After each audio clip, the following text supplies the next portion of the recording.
I'm not a conspiracy theorist, but I do believe that the foods that we eat every day have been designed to make us fat and sick. That's a bold statement. I want to help you to understand how I came to this conclusion. I think the meeting you're referring to was 1999 at the Pillsbury headquarters in Minneapolis, Minnesota. But the fascinating thing about it is that it was convened by a cabal of insiders in the largest food manufacturers in North America who were becoming alarmed about their growing culpability.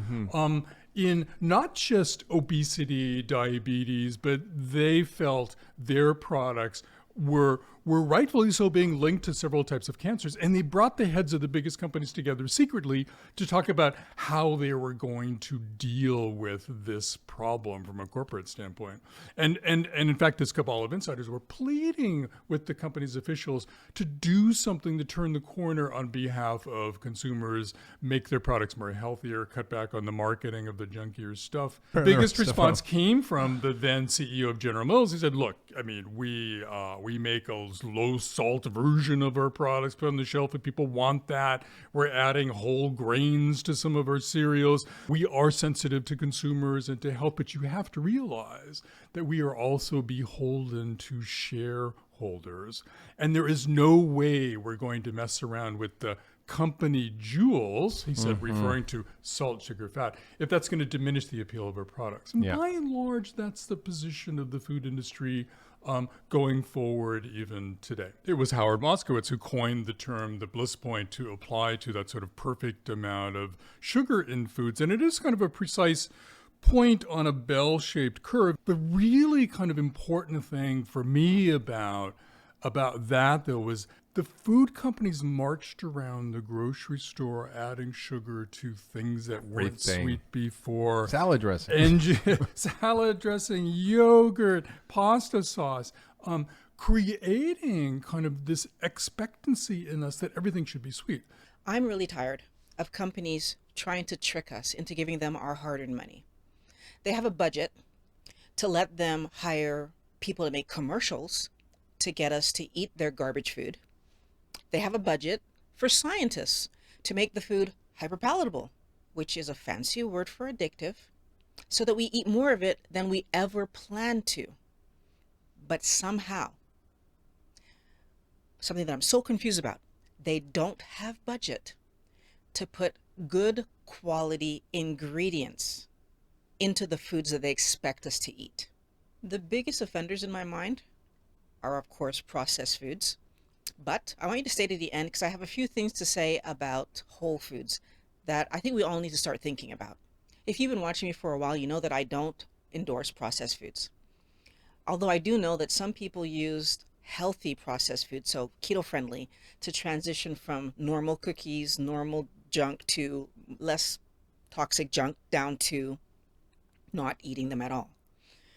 The reason that I don't endorse processed foods is because the supposed value that they're supposed to give you is longer shelf life while giving you the same or very similar quality nutrition from the foods you're eating.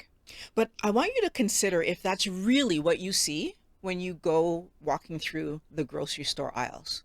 Is the quality of frozen foods like vegetables and meats, or even dried foods like peas, equivalent to canned foods and prepackaged snacky foods that have chemicals in them? And before we can answer that question, I do want to take a moment to talk about the prepackaged foods that don't have chemicals in them. I've actually found some prepackaged foods in the keto world that are using good ingredients, and that from everything I can see, I don't see where I read an ingredient that sounds like a chemical from what I can tell. But what I do notice is that these foods are extremely expensive. So let's look at some real world examples. For $4.38 Canadian, you can have a single serving 32-gram bag of chips. They're protein chips. They have 5 grams of carbs in them, and the ingredients actually looked pretty normal. Like all the words on there were real foods. So you had protein powder, whey, and pea, and there was cornstarch and corn fiber, which is the reason that I personally wouldn't buy it because it's GMO, because corn is GMO. But all the ingredients were normal foods that I could list and name. And then I found a keto-friendly cereal, and that one comes in at $1 per bowl, which I thought, wow, okay, that's looking promising. All the ingredients were actually real food, so nuts and seeds. That was it.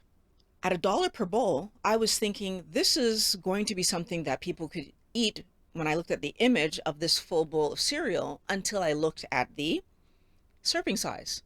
7 grams of carb coming from 30 grams of cereal.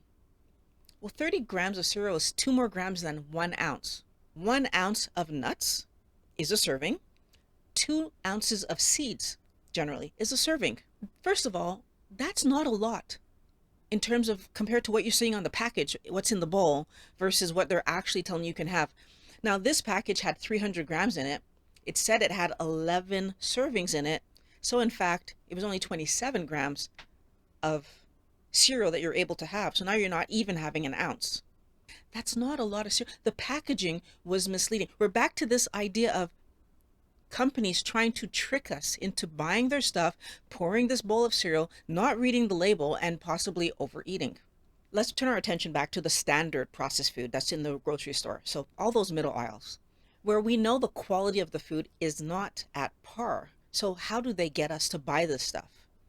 And they come at us with the convenience. I'm going to be able to get home and make a side dish.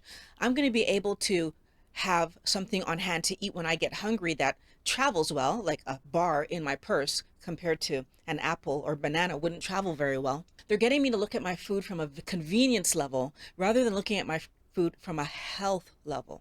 But is processed food really that convenient? In order to look at this, we have to stop and talk about regular food, fresh food. When we cook food, we're processing it. We took something that, for example, meat would last 2 days in the fridge, and we transformed it into a form where now it can last 4 days in the fridge, according to the government. That's doubling the time, so the opportunity for us to eat that food without any chemicals. What I find scary, though, is that that same meat, that in the fridge, I have 2 days to cook it and eat it. Or if it's cooked, I have 4 days to eat it. On the counter, whether it's raw or cooked, according to the government, I've got 2 hours. And then things have started to grow in there that could make me sick. When we're talking about things like nuts and seeds in standard packaging, those things have a 3 to 5 month shelf life. But yet somehow, Honey Nut Crunchy Cereals is going to have an expiration date that's more than a year plus away when I pick it off the grocery store shelf. How is that possible? What is this telling us about what they're doing to the food? What are these chemicals doing to the food that's stopping the normal bacteria that should want to be eating it from being able to eat it, first of all? And second of all, when we open a package of cereal or cookies, or why is it that we can leave that package open for months and go back and it isn't moldy? I'm not saying that I would eat it, but my question is, why do these processed foods not show obvious signs like the other foods do? And what does their ability to resist that, what impact does that have on our health? We are constantly being told that we are the worst nourished generation, like massive people on the planet that's ever been on the planet. We have obese people who are malnourished. And the question is, why? And I'm strongly urging you to see that this convenient idea of processed foods is what's causing this problem. That the quality of what we are eating as food does not have the ability to build healthy versions of us.